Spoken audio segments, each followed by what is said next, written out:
Buenas tardes, licenciada y personas que vean este video. Mi nombre es Milton Bonilla, con número de carnet BQ08001, del Grupo 2 de Historia de El Salvador. Estoy presentando mi tarea de forma individual. Para este video ensayo, estaré hablando en su mayor parte sobre la Revolución de 1948 y algunos temas que se conectan a ello. Para entender mejor este tema, comencemos con un término, en particular, el martinato. El martinato terminó en 1944 y en 1945 el general Salvador Castaneda Castro ganó las elecciones de 1945 sin contrincantes.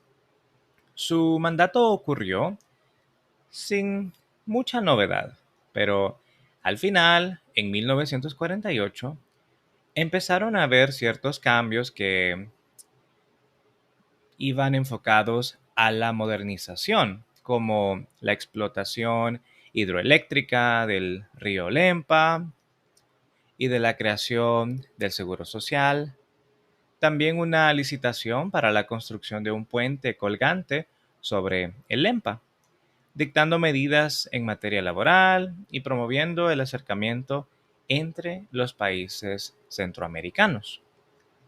Sin embargo, no todo salió como Castaneda había planeado, ya que el 14 de diciembre de 1948 tuvo que ser derrocado por un golpe de Estado, porque así como Martínez, él también pretendía reelegirse y eso iba contra la Constitución. Castaneda quería poner en efecto o vigencia la Constitución de 1886, que se consideraba obsoleta por muchos, debido a que ésta no conducía a la modernización del país. Además, tenía serias acusaciones de malversación de fondos y no tenía muy buenas relaciones entre sus colaboradores más cercanos y entre diversas facciones del ejército. Finalmente, lo que provocó que fuera removido de su cargo fue que el 13 de diciembre ordenó que la Asamblea Legislativa tuviera una apresurada convocatoria a elecciones para poder permitirle reelegirse. Sin embargo, eso no se logró dar. Este golpe de Estado dio paso a que se elaborara una nueva constitución que daría un fuerte impulso a la modernización del país. Ese golpe de Estado que derrocó a Castaneda ha sido llamado el golpe de los mayores, porque fue organizado por oficiales de rango medio. Un día después de este golpe de Estado, o sea, el 14 de diciembre, se nombró un Consejo de Gobierno Revolucionario, con sus siglas CGR, formado por militares y civiles. Los miembros iniciales fueron el teniente coronel Manuel de Jesús y los mayores Óscar Osorio y Óscar Bolaños. En ese momento, Osorio estaba fuera del país, así que por eso se seleccionaron a dos civiles para completar el consejo, o sea, una unión entre militares y civiles. Se eligieron a dos doctores Reinaldo Galindo, Paul y Humberto Costa. Para el 16 de diciembre, este consejo declaró la justificación del movimiento revolucionario y sus objetivos principales.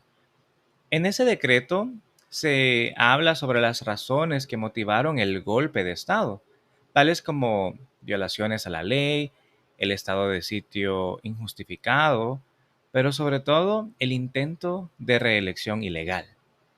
También se llamaron a sí mismos como el brazo armado del pueblo y hablaron de un nuevo periodo en el que se entraría para un nuevo orden del país. En su decreto hacen mucho énfasis en que iban a ser demócratas para el bien del pueblo. Con este consejo se dio paso a medidas del nuevo sistema político para comienzos de febrero de 1949. Para agosto ya se había cumplido dicho cambio, pero más tarde hubo un amplio debate con respecto al régimen de propiedad privada, la educación seglar y religiosa y el voto de la mujer.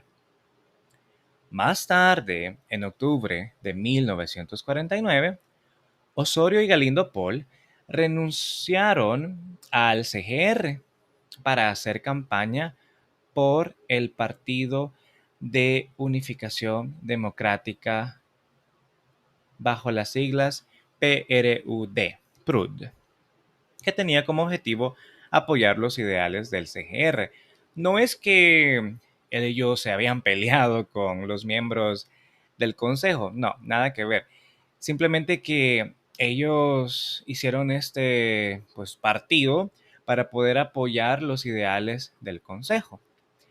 Ese proyecto permitiría alcanzar posiciones políticas e impulsar las reformas sociales y económicas que necesitaba el pueblo salvadoreño en aquel entonces. Y fue gracias a eso, o sí, a eso, que Óscar Osorio llegó a la presidencia. Más adelante se dio la reforma de la Constitución de 1950 con la entrada de Osorio a la presidencia. Durante su mandato se creó el Seguro Social, el Instituto de Vivienda Urbana, la construcción de la prensa hidroeléctrica 5 de noviembre y la carretera del litoral. Con respecto a la Constitución de 1950, que tiene 14 capítulos, tenía la finalidad de obtener una modernización económica y social. Estaba enfocada en trabajar en beneficio del pueblo, de reconocer a todos como ciudadanos con derechos iguales. O sea, no había ahí ningún estigma hacia ningún ser humano de la población salvadoreña.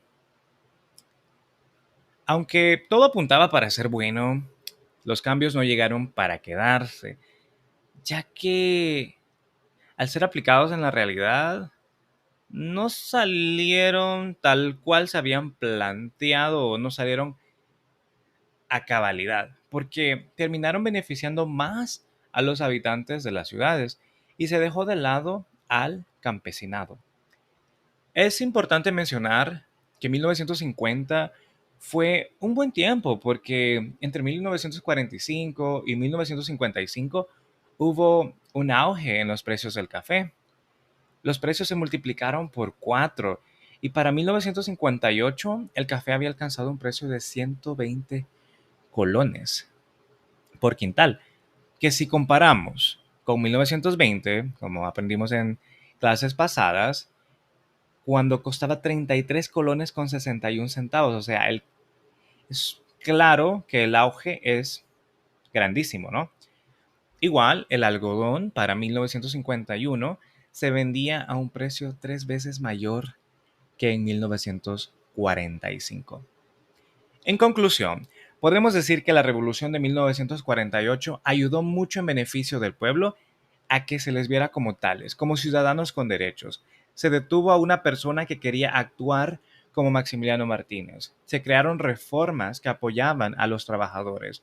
Hubo una mejora económica y también el sistema de salud tuvo un mayor progreso, aunque hubieron ciertas fallas en el camino.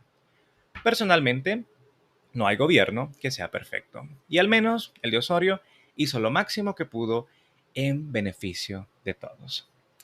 Eso es todo para este video ensayo. Muchas gracias por su atención.